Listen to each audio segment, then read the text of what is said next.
Hi everyone, I'm Mr. YY, and for the last 2.5 months, I've been a full-time stay-at-home dad. And I'm really grateful for the opportunity to be able to be there for my wife and also to be able to witness the development or the milestones that my baby Mila have been making over the last 2 months. I mean, if it's not for my friend who have a baby 2 months before us, who told me about this shared parental leave, I wouldn't have actually gone down this route, and I'll probably just do the standard 2 weeks paternity leave, and I'll miss out on all these things I've been through over the last couple of months. So, I mean, the purpose of this video, I guess, is to actually bring to your attention about shared parental leave, to let you know how it works. I know it's probably very UK specific at the moment, but I hope that if there's a chance or opportunity for you to be able to take this up, I really hope that you'll be able to do so.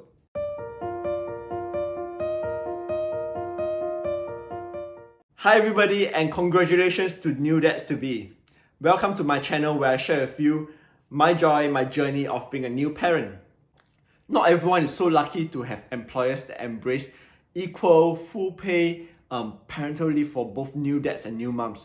Some of the top companies in these areas are like the Standard Life with 9 months of full pay for both dad and mom, Goldman Sachs and Investec with 6 months, and Facebook and Man Group with like 4 months. So if you're working for one of these companies that are really at the advanced stage of this aspect, I think well done to you and well done to your company. I think that is a great thing to have. But for the rest of us, what does it leave us with? We have got our standard paternity leave. I think by law, it is essentially you get 2 weeks in the UK. Personally, I don't think that is really sufficient, because if you think about it, there's so many things like the midwife visits, the doctor visits, or the immunizations that requires your help, your presence, to be there with your wife and your newborn baby, right? And unless you have helpers or you have a lot of significant help from your family, it's going to be very tough on your wife to do it alone, and I'm sure she's going to wish that you're going to be there. And I know under this COVID situation, probably a lot of us are actually currently working from home, so there might be a bit of flexibility over there. But if you're working in a quite intense or very hectic job, whereby it requires your full concentration, your attention during your working hours, it is going to be really a challenge or struggle to actually balance this work and also your family life. So this is where shared parental leave come into play. It has been introduced back in 2015, but unsurprisingly, it haven't been really well received. If you were to Google it, the take-up rate have been really low, and I think one of the reasons of this general unawareness is that no one, or actually within companies, no one is actually really talking about it. HR policies are not making it very obvious. Even if you were to tell them that, oh, I'm having a kid, they typically don't really tell you that, hey, you got this option of shared parental leave whereby you can actually take a lot more time off. So that's where I think there is a gap to fill. There's a gap whereby people need to be more aware of this. However, I think it is also important to note that every company have different policies, because the most basic or most fundamental statutory policy states that you get 50 weeks to share the 50 weeks of maternity leave and 37 weeks of maternity pay as a partner or the father. But basically between different companies, some are a bit more generous than others. So for example, I work in Deloitte, and my wife work at Deloitte as well. So I think we have a very wonderful, quite generous policy. So at Deloitte, the maternity pay system works such a way on a high level that you get 3 months of full pay, 3 months of half pay, 3 months of statutory pay, and 3 months of no pay, right? And for the shared parental leave, it actually mirrors that of the maternity leave. So if I were to take the first 3 months off, I get full pay. If I were to get the last 3 months off, I get no pay at all. And I think on the point whereby if you want to maximize the dual income or both of your income during this period of time, definitely you want to take as a as dad or as the partner, you want to take the first 3 months off so that you're actually sacrificing the last 3 months of no pay from the mother.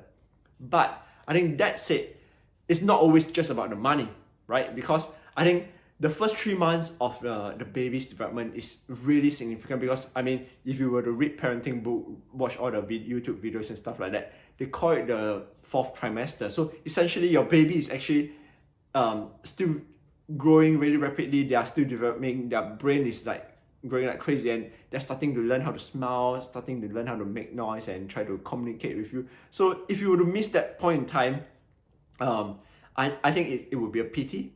And I mean, I understand from people that some of them rather do it at the back end, because, so for example, if the mom were to take 11 months off and the dad takes the last month off, it will be a lot easier for the dad to manage, and probably a lot more fun as well, because the baby will be a lot more interactive, more smiley, can laugh and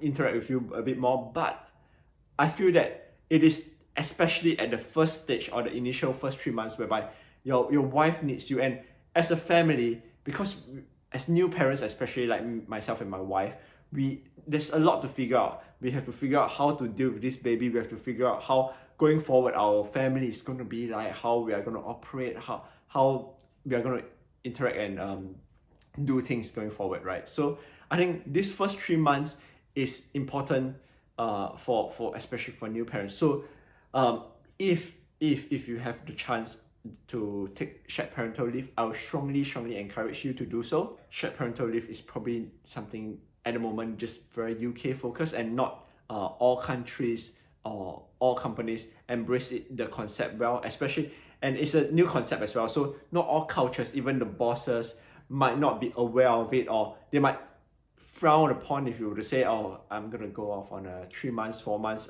break.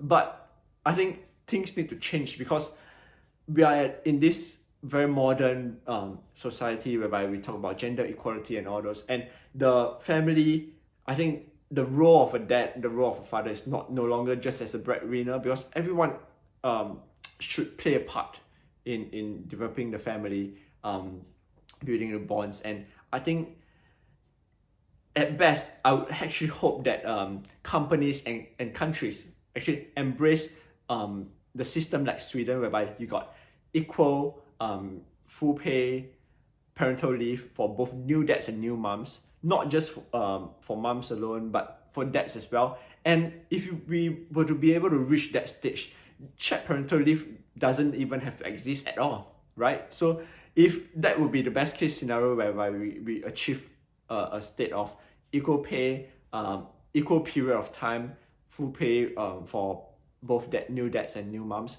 But I mean, at this intermediate stage whereby there's shared parental leave, it could be the bridge for companies and countries to actually embrace this difference in standards, right? And bring us up to the new, or progress to the new level where it should be. I really hope you guys enjoy this video. If you find it meaningful, helpful, and please do give it a like. And I would sincerely hope that you can also subscribe to my channel. Thank you very much.